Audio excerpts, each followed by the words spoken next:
Chapter O Canada, page 10.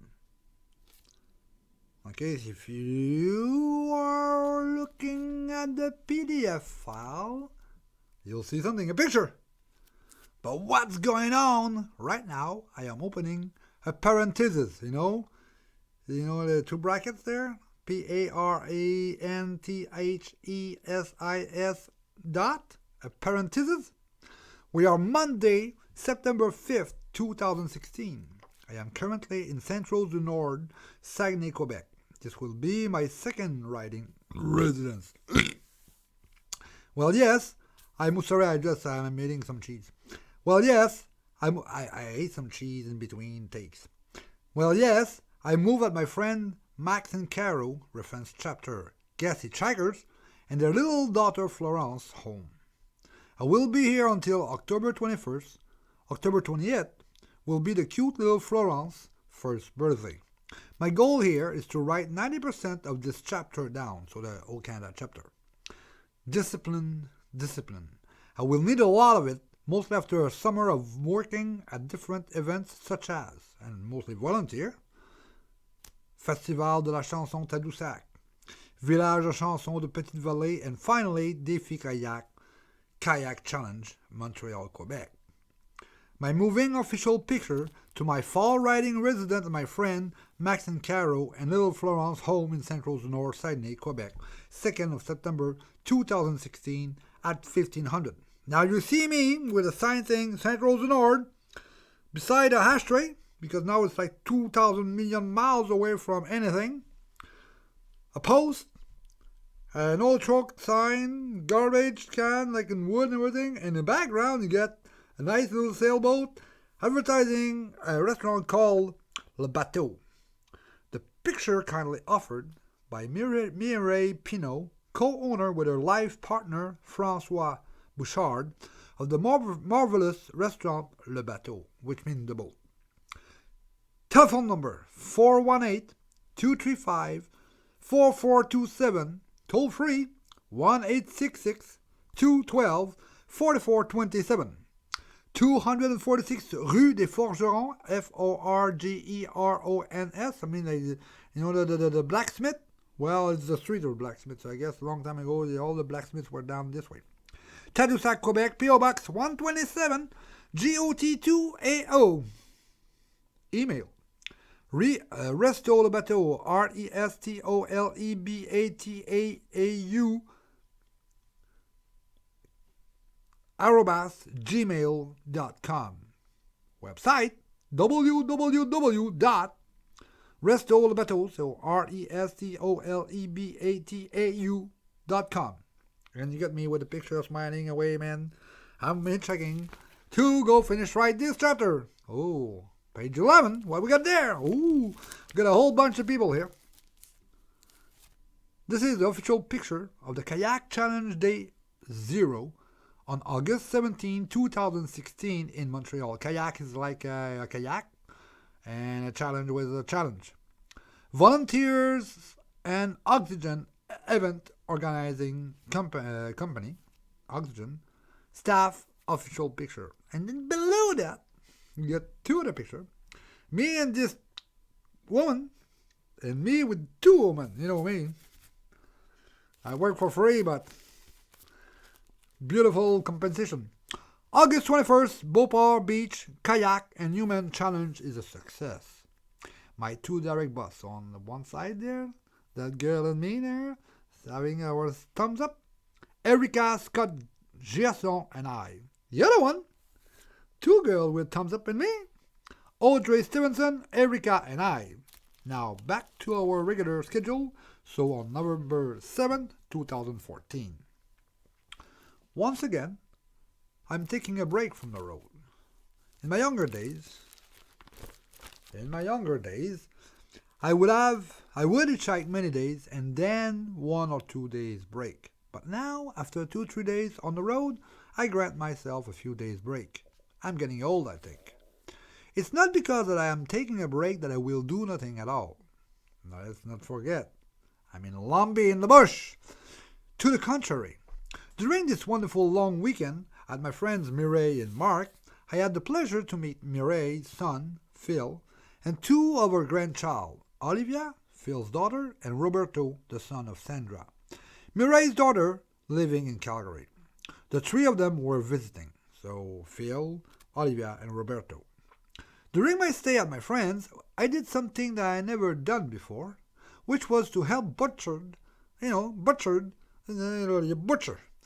a cow moose. This meant a lot of work and fun. Full field day. Sadly enough, every good thing has an end, so I had to jump back on the road on November 11th. But luckily for me, Phil, reference number 30, the same Phil, right, had to go back home in Didsbury, Alberta.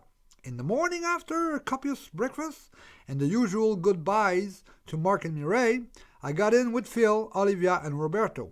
Phil dropped me off in Revelstoke just in time to watch the Remembrance Day ceremonies. Once the ceremonies over, I had coffee and a smoke and back on the road with a Nelson sign. Not long after, Colleen O'Rourke, reference number 31, took me aboard her 2008 Hyundai Tiburon. Perfect, she was going to Nelson. I learned as we talked that she hitched in Europe in the 90s. Hunger started to strike us both, so she told me of the world-renowned famous salmon rolls in the Casp.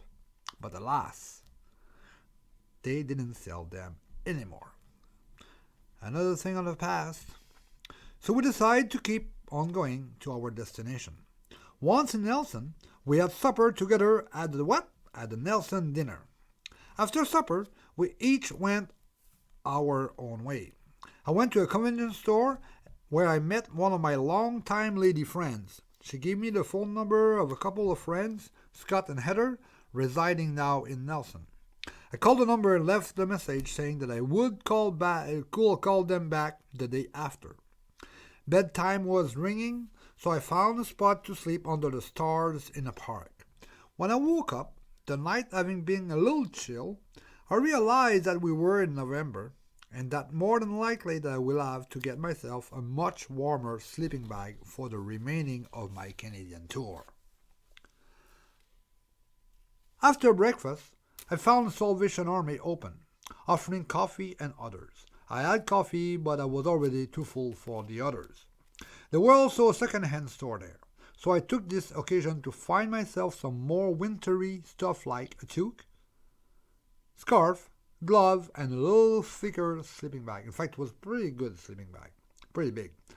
I am now better armed to face up the rest of Canada, I hope. I went to the library to work a little, check out my email box, had in store for me. You go there and say, I wonder what's in there, and you open it, it's nothing, or you got something. I successfully managed to get a radio interview at the Nelson Co-op Radio from 9:15 to 10 a.m. for the following morning. A little bit before supper, I went to my friends Scott and Heather house and met also their 10-year-old daughter Leora. It was an immense pleasure to see all those beautiful people back. The last time that I had seen them all was in 2014 when I had returned from Switzerland and Leora was only 7 to 8 months old. She grew up quite a bit. I know Scott and Heather since the middle of the 90s. We were picking cherries in the same orchard in Naramata, Okanagan Valley, BC, at Jake Van Weston, Senior and Junior, or Junior and Senior. In 2001, Scott was the leader and manager of the musical collective TWC, the Wasabi Collective. The collective was moving in October on Vancouver's Island to Victoria. My right knee was often giving me problems. I couldn't manage to keep a steady job for long, so I offered Scott to give him a helping hand with the band, but on the promo side of it. No managing. I done that before, but on the promo side of it. So I moved to Victoria beginning of September 2001 and became the TWC Public and Media Relation Officer until December 31st, 2002. Others' obligation awaited me in Montreal for winter 2003.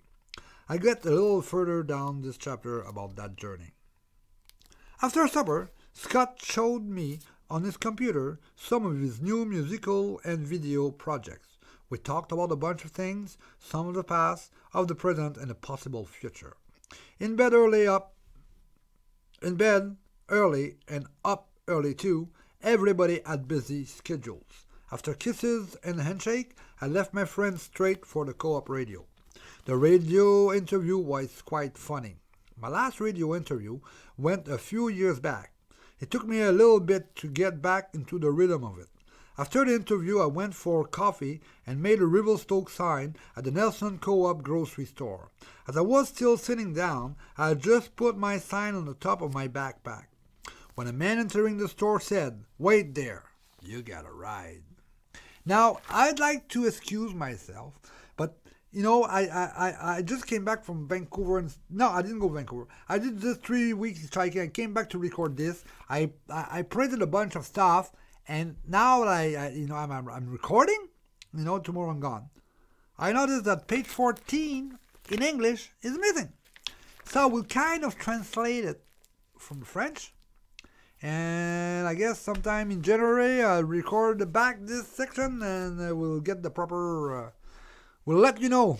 But anyway, on page 14, a few minutes later, Dan Forminoff, reference 32, now retired, came out of the grocery store and picked me up in his Montana Pontiac.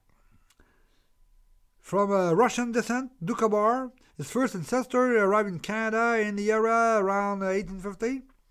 Dan dropped me off in Playmore Junction. Not even 9 to 10 seconds later, no shit, man. He dropped me off.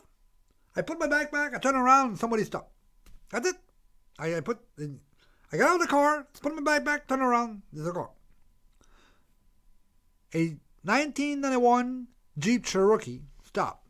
Robin, number 33, invited me for a ride up to Winlaw at the Gaia Treehole Community Market. So kind of an organic store or whatever. A kind of an organic store convenience.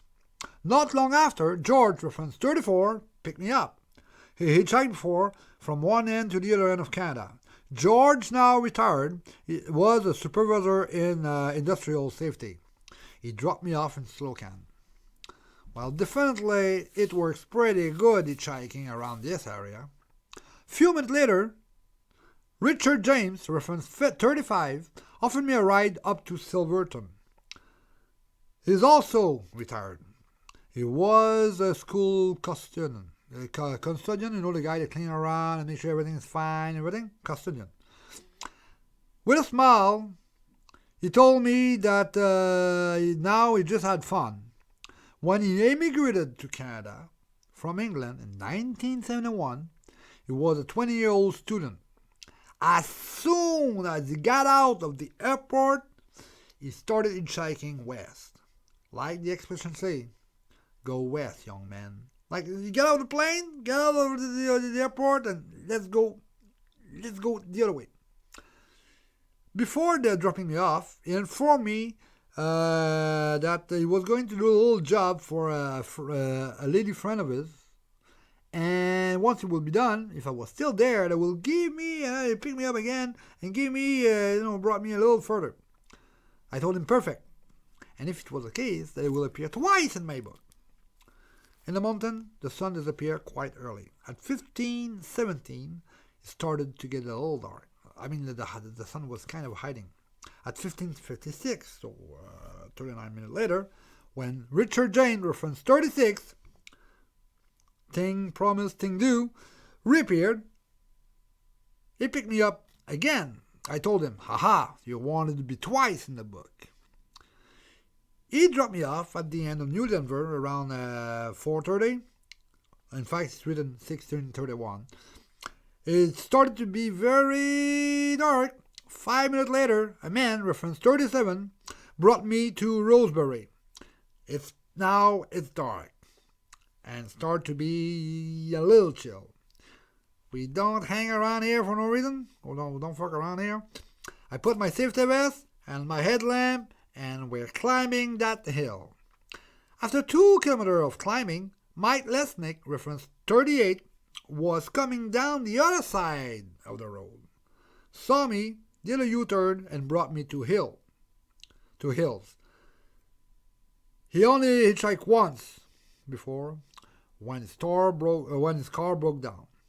Randy Spears, reference 39, picked me up in pitch dark.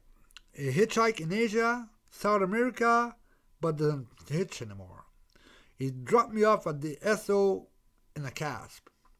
What a beautiful day, 8 rides, so many nice meetings, works up an appetite.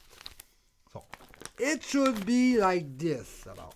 So, excuse me for the difference, but with the new version, when I'm going to record it again, we're just going to snip it in this one in there, and you won't see the difference.